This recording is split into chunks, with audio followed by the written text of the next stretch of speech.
प्यारे स्टूडेंट, स्वागत है आप सभी का अपना चैनल न्यू क्लासेस में। आज का वीडियो क्लास 11 आर्ट्स की स्टूडेंट के लिए काफ़ी इंपॉर्टेंट होने वाला है, क्योंकि आज मैं आप लोगों को हिस्ट्री सब्जेक्ट का जो चैप्टर 9 दिया हुआ है औद्योगिक क्रांति, इसके जितने सारे इंपॉर्टेंट प्रश्न है, जितने सारे प्रश्न एग्जाम में आने की पूरी संभावना है, वैसे प्रश्नों को मैं लेकर के आया हूँ। और इनसे पहले भी मैंने काफ़ी सारा वीडियो अपलोड कर दिया है। अगर आप लोग नहीं देखे हैं तो मेरे चैनल के प्ले लिस्ट में आप लोग जा करके वहाँ पर देख सकते हैं। एक अलग से नया प्ले लिस्ट बना होगा और काफ़ी सारे स्टूडेंट का कमेंट था कि सर आप चैप्टर वाइज प्रश्न हम लोगों को बता दीजिए।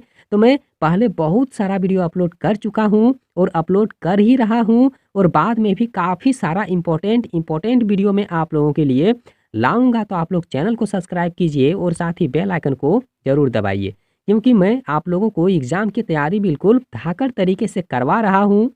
तो आप लोग मेरे साथ बने रहें।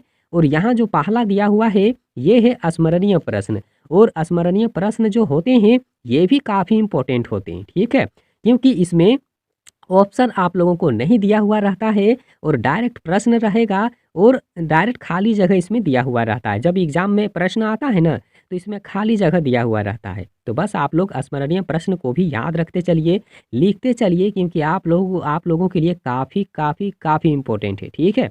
तो यहाँ सबसे पहला चीज़ आप लोग याद रखिएगा कि 1765 ईस्वी में कताई मशीन यानी कि स्पिनिंग जेनी मशीन का निर्माण हुआ था, ठीक है। तो ये भी आप लोग याद रखिए, काफ़ी इंपॉर्टेंट है। कितना में हुआ था? तो 1765 ईस्वी में हुआ था, ठीक है। आगे यहाँ पर देख लीजिए, और वीडियो काफ़ी छोटा है तो आप लोग अच्छे से एकदम देख लीजिए, रिपीट करके रख लीजिए, ठीक है। यहाँ पर देख लीजिए, गोल्ड स्मिथ यानी कि 1728 से लेकर के 1774 द्वारा लिखित कविता उजड़ा गांव, ठीक है, किसानों की दुर्दशा पर लिखा गया था। किसके किसके दुर्दशा पर, किसके आधार पर? तो किसानों की दुर्दशा के आधार पर लिखा गया था, ठीक है। आगे यहाँ पर आप लोग नोट करते चलिए, 1709 ईस्वी में अब्राहम डर्बी ने धमन भट्टी, याद रखना है आप लोगों को, धमन भट्टी का आविष्कार किया था, और ये भी काफ़ी इम्पोर्टेंट है आप सभी के लिए, ठीक है। आगे यहाँ पर देख लीजिए, अगला जो यहाँ पर दिया हुआ है कि ब्रिटेन में 1760 से लेकर के 1820 के बीच में औद्योगिक विकास हुआ है। कितना में?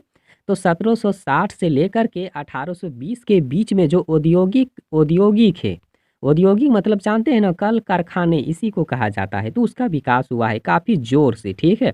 आगे यहाँ पर देख लीजिए, वर्ष 1879 में अमेरिका में, ठीक है, एडिसन और इंग्लैंड के स्थान में बिजली के बल्बों का आविष्कार हुआ है। ये भी काफ़ी इंपॉर्टेंट है, ठीक है। आगे यहाँ पर आप लोग नोट करते चलिए कि फ्लाइंग शटल लूम का आविष्कार 1733 ईस्वी में जोल ने किया था, और ये भी काफ़ी इंपॉर्टेंट है। आप लोग जब तक लिखिएगा नहीं तब तक समझ में नहीं आएगा। आप लोग लिखिए और लिख के याद करते चलिए, ठीक है, क्योंकि बहुत सारे ऐसे प्रश्न होते हैं ना, जब तक आप लोग लिखिएगा नहीं तब तक समझ में नहीं आएगा। ये इस बात को आप लोग नोट कर लीजिए, ठीक है। आगे यहाँ पर देख लीजिए, 1775 ईस्वी में बर्किंघम में सीहो फाउंड्री का निर्माण मैथ्यू बाल्टन की सहायता से किया गया था, ठीक है। आप लोग लिख लीजिए। और आगे यहाँ पर देख लीजिए, इंग्लैंड में 1847 ईस्वी में फैक्ट्री एक्ट बना है। क्या बना है? तो फैक्ट्री एक्ट बना है, ठीक है। आगे यहाँ पर आप लोग देख लीजिए, 1814 ईस्वी में जॉर्ज स्टीफेंसन ने लोहे की पटरी पर चलने वाला रॉकेट नामक भाप का इंजन बनाया था। मतलब इसमें तो पटरी पर चलने वाला जो ट्रेन नहीं होता है, वही उसी का निर्माण किया था, ठीक है। आगे यहाँ पर देख लीजिए, औद्योगिक क्रांति का सर्वप्रथम आगमन इंग्लैंड में हुआ है। औद्योगिक क्रांति का सर्वप्रथम आगमन कहाँ हुआ था? तो इंग्लैंड में हुआ है, ठीक है। आगे यहाँ पर आप लोग देख लीजिए कि कार्ल मार्क्स ने जर्मनी का विचारक और विद्वान था। कार्ल मार्क्स कौन है? तो जर्मन का विचारक और विद्वान है। आगे यहाँ पर देख लीजिए, Adam Smith wealth of nation नामक पुस्तक के रचनाकार थे, और ये भी इम्पोर्टेंट है। आगे यहाँ पर देख लीजिए, हारग्रीव्ज ने स्पिनिंग जेनी नामक यंत्र का आविष्कार किया है। याद रखना है आप लोगों को, स्पिनिंग जेनी मशीन का आविष्कार किसने किया है? तो हारग्रीव्ज इसका राइट आंसर होगा, ठीक है। आगे यहाँ पर देख लीजिए, अगला जो यहाँ पर दिया हुआ है कि कार्ल मार्क्स एवं एजिल्स ने समाजवाद को वैज्ञानिक रूप का मतलब वैज्ञानिक रूप का दर्जा दिया है। ठीक है, तो ये भी इम्पोर्टेंट है। आगे यहाँ पर देख लीजिए, ब्लूचर एक रेल का इंजन था। ब्लूचर क्या है? ब्लूचर क्या है? तो एक इंजन का मतलब रेल का एक इंजन है, जिसे रेलवे इंजीनियर जॉर्ज स्टीफन ने 1781 से लेकर के 1848 में बनाया था। और ये भी काफ़ी इम्पोर्टेंट है, इसको बनाने में बहुत साल लग गया था। ठीक है, आगे यहाँ पर देख लीजिए कि बर्सले कैनाल इंग्लैंड की पहली नहर थी। ठीक है, बर्सले कैनाल क्या है? तो इंग्लैंड की पहली नहर है। और यहाँ पर देख लीजिए, जो जेम्स ब्रिडले द्वारा बनाया गया था। किसके द्वारा? तो जेम्स ब्रिडले द्वारा बनाया गया था। ये भी काफ़ी इम्पोर्टेंट है। अब यहाँ से आप लोग देख लीजिए, जो एमसीक्यू प्रश्न है, जो महत्वपूर्ण प्रश्न है, वैसे प्रश्न आप लोग नोट करते चलिए, क्योंकि ये काफ़ी इम्पोर्टेंट है आप सभी के लिए। ठीक है, तो यहाँ पर देख लीजिए, औद्योगिक क्रांति किस सदी में हुई है? तो याद रखना है 18वीं सदी में हुआ था। आगे यहाँ पर देख लीजिए, स्पिनिंग जेनी मशीन का आविष्कार किसने किया है? तो हरग्रीव्ज ने किया है। आगे यहाँ पर देख लीजिए, तार का आविष्कार किस वर्ष में हुआ है? तो 1835 ईस्वी में हुआ है। और ये काफ़ी इम्पोर्टेंट है। ठीक है, आगे यहाँ पर आप लोग देख लीजिए, जो आगे यहाँ दिया हुआ है, और ये काफ़ी सारे इम्पोर्टेंट प्रश्न है, आप लोग नोट करते चलिए, या फिर अगर बड़ा मोबाइल से आप लोग देख रहे हैं तो स्क्रीनशॉट ले लीजिए, क्योंकि आजकल काफ़ी सारे बच्चे ऐसे होते हैं ना, जिसको लिखने का मन करता नहीं, बस मोबाइल में देख लिया, स्क्रीनशॉट ले लिया। तो आप लोग भी कर लीजिए। ठीक है, आगे यहाँ पर देख लीजिए कि टेलीफोन का आविष्कार किस वर्ष में हुआ है? तो 1876 ईस्वी में हुआ है। और अगर आप लोग इसका आंसर कुछ और जानते हैं तो आप हमें कमेंट करिएगा ज़रूर। ठीक है, आगे यहाँ पर देख लीजिए कि दास कैपिटल के रचनाकार कौन है? तो मार्क्स हैं। ठीक है, आगे यहाँ पर देखिए, दूसरी औद्योगिक क्रांति कब हुई है? तो 1850 के बाद में हुआ है। तो इसका पूरा करंट ईयर जो है वो पता नहीं है। ठीक है, लेकिन हाँ, इसके आसपास में हुआ है। आगे यहाँ पर देख लीजिए, भाप के इंजन का आविष्कार किया है किसने? तो जेम्स वाट ने किया है। ठीक है, आगे यहाँ पर देखिए, जो 8 नंबर का प्रश्न दिया हुआ है कि म्यूल का आविष्कार किसने किया था, किसने किया है? तो इसका आंसर होगा सेम्यूअल।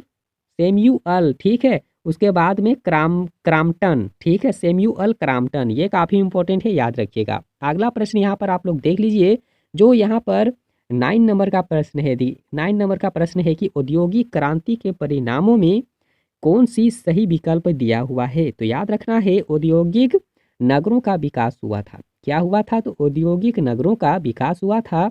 आगे यहाँ पर देखिए, जो 10 नंबर का प्रश्न है कि औद्योगिक क्रांति ने समाज में निम्न में से कौन से एक नए वर्ग को जन्म दिया था? तो वो उस वर्ग का नाम है वेतन भोगी श्रमिक वर्ग। ठीक है, आगे से कौन इंग्लैंड में औद्योगिक शहर नहीं है, जिसमें औद्योगिक यानी कि कल कारखाने बिल्कुल भी वहाँ पर नहीं है। ठीक है, तो उस शहर का नाम है डबलिन। क्या नाम है? तो डबलिन नाम है। आप लोग याद कर लिए, नोट करते चलिए। और काफ़ी सारा वीडियो मैं आप लोगों के लिए ला रहा हूं, तो आप लोग चैनल को सब्सक्राइब कीजिए और हर वीडियो को आप लोग देखिए। आप लोग एग्ज़ाम में इतने अच्छे नंबर ला करके पास कर सकते हैं ना, मत पूछिए। बहुत अच्छा नंबर आप लोग लाएंगे, बस आप लोग हर वीडियो को देखते जाइए। और यहाँ पर प्रश्न देख लीजिए, यूरोपीय लोग मुद्रण प्रणाली के ज्ञान हेतु किसके ऋणी रहे हैं? तो किसके ऋणी रहे हैं? तो याद रखना है, चीनियों तथा मंगोल शासक के जो ऋणी हैं उनके रहे हैं। ठीक है, आगे देख लीजिए कि तुर्कों ने कुस्तुनतुनिया को कब जीता है? तो 1453 में जीता है। आगे यहाँ पर देख लीजिए, पुर्तगाल के किस राजकुमार को नाविक कहा जाता है? और ये काफ़ी इम्पोर्टेंट है, और ये प्रश्न आने की पूरी संभावना है। आप लोग नोट कर लीजिए और याद कर लीजिए। ठीक है, हेनरी होगा इसका राइट आंसर। आगे यहाँ पर देख लीजिए, जो अगला प्रश्न यहाँ पर दिया हुआ है और इस वीडियो का जो अंतिम प्रश्न है। ठीक है, यहाँ पर देख लीजिए कि 1410 ईस्वी में लिखी गई पुस्तक, यानी कि कौन पुस्तक है? तो पुस्तक का नाम है इमगो मुंडी। क्या नाम है? इमगो मुंडी नाम है। और इसको आप लोग बोल सकते हैं कि डी एली द्वारा किसके विषय की, या मतलब किसके विषय की है? ठीक है, तो आखिर कौन सा विषय का बनाया गया है? तो याद रखना है, भूगोल सब्जेक्ट का बनाया था। किसने? तो डी एली द्वारा। कौन पुस्तक है? तो इमगो मुंडी है। आप लोग याद रखिएगा, पुस्तक का नाम है इमगो मुंडी। किसके द्वारा रचित है? तो डी एली द्वारा। कौन से विषय हैं? तो भूगोल सब्जेक्ट हैं। कितना में निर्माण हुआ है? कितना में इसको बना के तैयार किया था?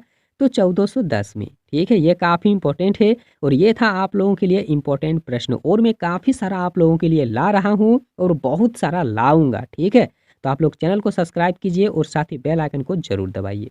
और वीडियो देखने के लिए बहुत बहुत धन्यवाद।